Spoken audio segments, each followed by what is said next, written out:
हे जर आमचे लेकरं बाळं उघड्यावर उचलून नेऊन द्या दुपारा जर याचं खून करणार असले, यांना थांबायला यांचा नायनाट करावा लागणार आहे. आपल्याला जे उचलायची वेळ येईल ते उचलावं लागणार आहे.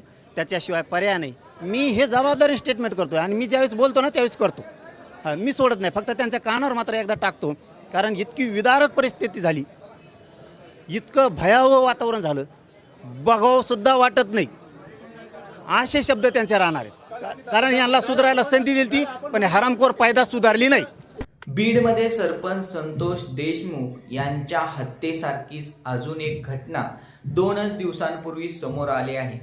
15 ते 20 जणांच्या टोळक्याने शिवराज या तरुणाला मारहाण केली आहे. या मारहाणीतून तो थोडक्यात बचावलाय. त्या ठिकाणी असलेल्या टोळक्याने हाताने, काठीने, पट्ट्याने तसेच धारदार शस्त्राचा वापर करत हल्ला केला. यावरूनच आक्रमक झालेल्या मनोज जरांगे यांनी थेट सरकारलाच इशारा दिलाय. बीडमध्ये असणारी गुंडगिरी, बीडमध्ये होणारा दहशतवाद जर सरकारकडून संपवता येत नसेल, पालकमंत्र्यांकडून संपवता येत नसेल, तर या बीडमधील गुंडगिरी आणि दहशतवाद मी स्वतः पुढाकार घेऊन संपवणार आणि यासाठी जे काही मला करावं लागेल ते मी करणार, असा थेट इशारा जरांगेंनी दिलाय.